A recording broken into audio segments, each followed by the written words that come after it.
Let's welcome in Steve Wiltfong for more on Merklinger.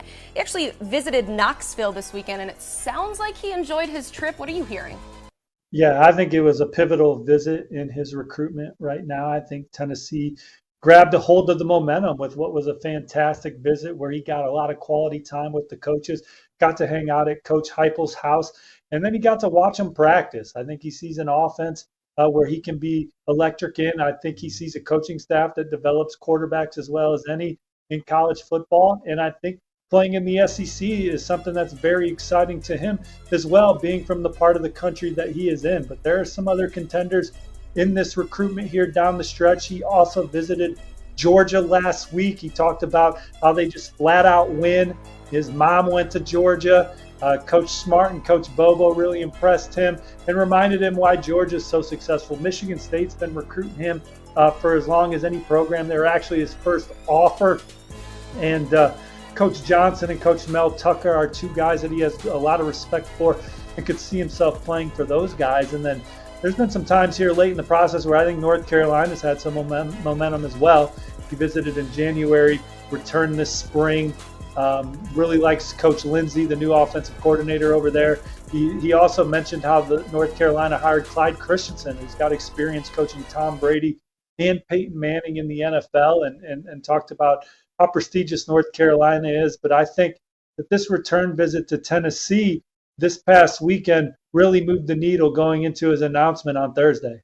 Yeah, you won't have to wait too long to find out where he will land. Merklinger making his announcement with us here on the 24/7 Sports YouTube channel on Thursday. That's March 30th. You can watch it at 12:10 Eastern. And as a reminder, he is deciding between Tennessee, Michigan State, Georgia, and North Carolina. Steve, Knoxville has become a destination for a lot of recruits. I think the buzz is very palpable around that program, and Merklinger wasn't the only prospect on campus to make it to Rocky Top. What's the buzz coming out of this past weekend?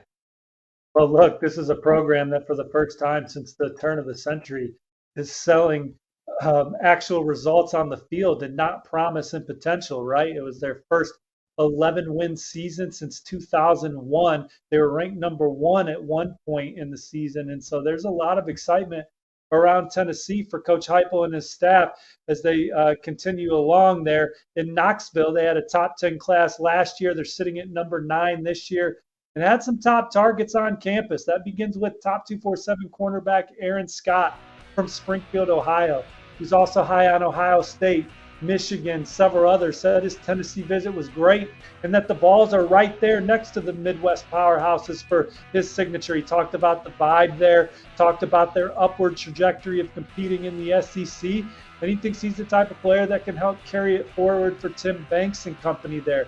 I think they're in a good spot for Max LeBlanc and Amari Jefferson. Tylen Singleton was blown away. And another player I want to highlight is top 247 linebacker Caden Jones from Arden, North Carolina Christ School. He's been to Knoxville a few times. He was at the win over Alabama during the fall. He was offered a summer ago. I think he was offered maybe even in June 2021 after he got done playing putt-putt with Coach Heupel. And Coach Heupel and their staff, they do a good job of making these visits fun, and they do a good job of connecting with recruits. I've heard that Coach Heupel's wife is an outstanding bowler that normally takes it to the prospects on campus when they go bowling. But Caden Jones, he loved his most recent visit to Tennessee. And he said the best part was practice, said the guys were flying around. He's got some former teammates that are on the roster there. But Tennessee, they impressed everybody that was on campus this weekend, moved the needle with everybody, in my opinion. I think the one to really watch, the one with the most momentum coming out of the weekend, is Merklinger. Wow, bowling, putt-putt. I got to go on a visit to Tennessee. It sounds like a lot of fun. Let's stick with the class of quarterbacks. And how about the guy at the top? You got 5-star Dylan Raiola. He was, of course, at Nebraska this weekend. What did his camp have to say about his most recent trip to Lincoln? Well, obviously, it's a place that he's frequented the most. Was last there in February for a boys' trip where him and his brother and his dad visited his uncle Donovan, who's the offensive line coach. But they have a great relationship there with Coach Rule, Coach Satterfield, and company on staff, and got some time with Travis Alberts, the athletic director. The Raiola family has gushed to me about the facilities that are going in at Nebraska and says they'll be second to none. And they've obviously traveled to the best campuses in college football. They've talked about Coach Rule's track record of building programs in the past. So to get up there and see this new staff at work in spring football was exciting for the Raiola family. But they were there Friday through Sunday. And look, nobody is sleeping on Nebraska in this recruitment. Certainly Georgia's in the thick of it. USC's in the thick of it. He also likes Oregon, but I don't think anyone would be surprised if Dylan Raiola ended up at Nebraska.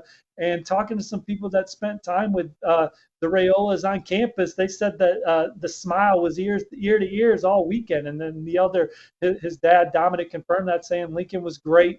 It was great to see the talented recruits there. It was their first time getting to see the new regime working on the field and being in the meeting rooms. And again, pointed to Coach Rule and his track record of building up programs. And Coach Rule told Dylan, look, we're going to win here. We're going to win now and come be part of this. And I think it's an enticing opportunity for Dylan. And then the last thing, I think I've mentioned it on this show before, when they look at the top quarterbacks in the NFL and they see Patrick Mahomes from Texas Tech, Aaron Rodgers from Cal, just a lot of the top quarterbacks in the league, Lamar Jackson from Louisville, they didn't go to the powerhouse blue blood programs. The first quarterback taken in last year's NFL draft, Kenny Pickett. So they see a path to where Dylan Raiola wants to go from any school in the country because of the landscape of what the NFL looks like too. And so they believe in Rule. They believe in Coach Satterfield. They think that Nebraska is a sleeping giant ready to be revived by Rule and company. And I think this was another exciting visit to Lincoln.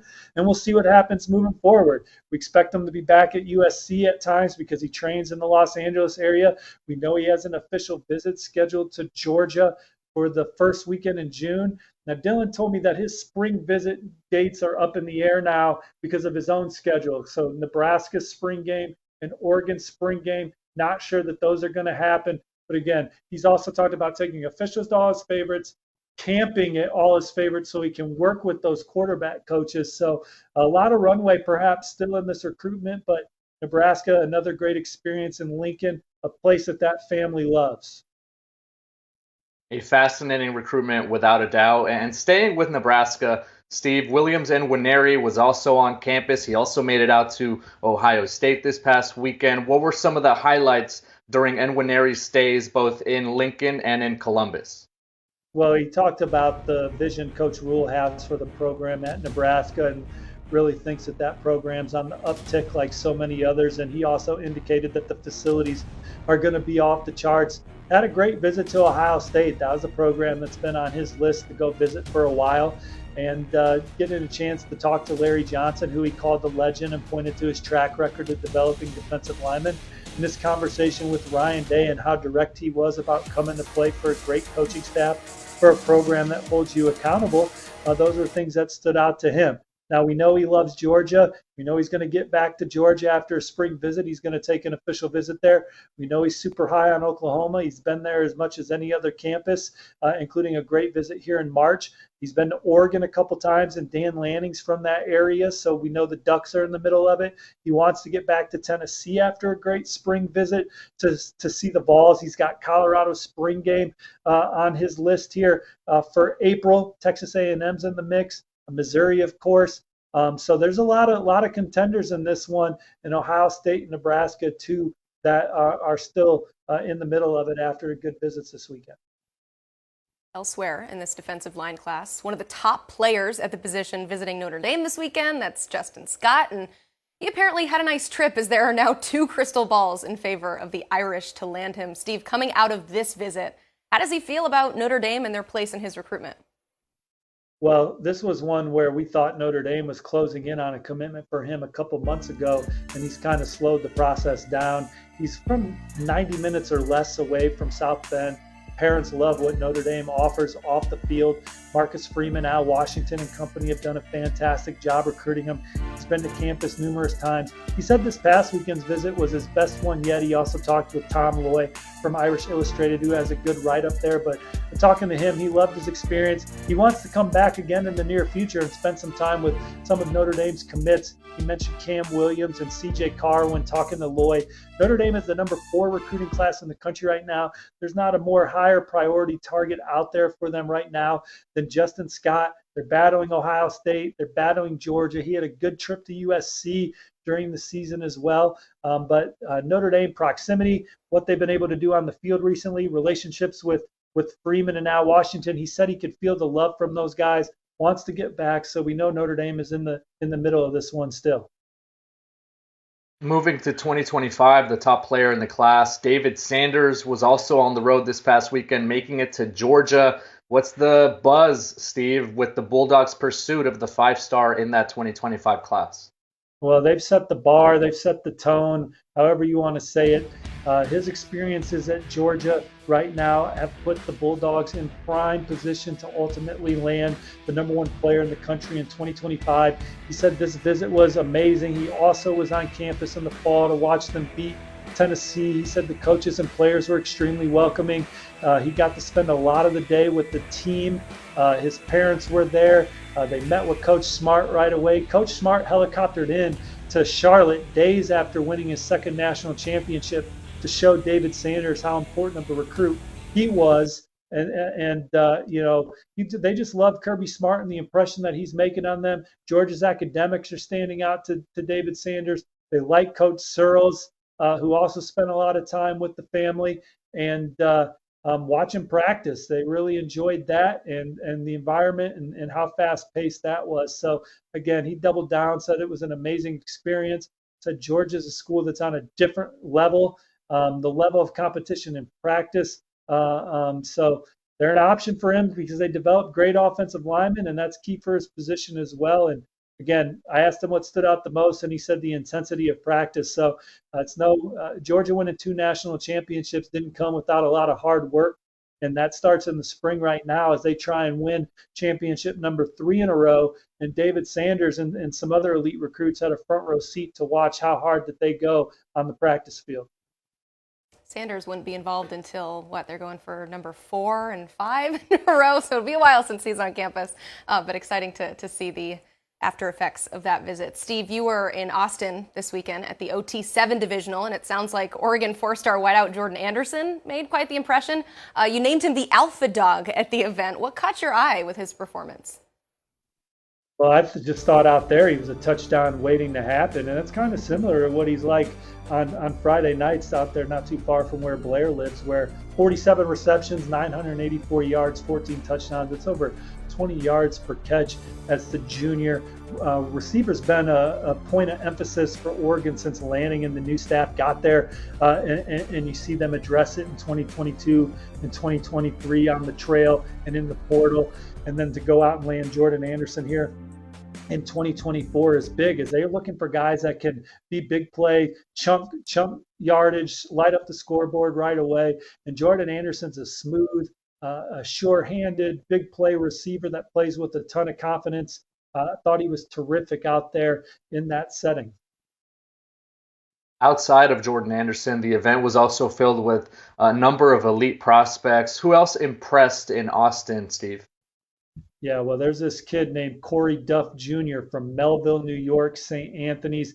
He's a 6'5", 207-pound tight end that's really starting to blow up.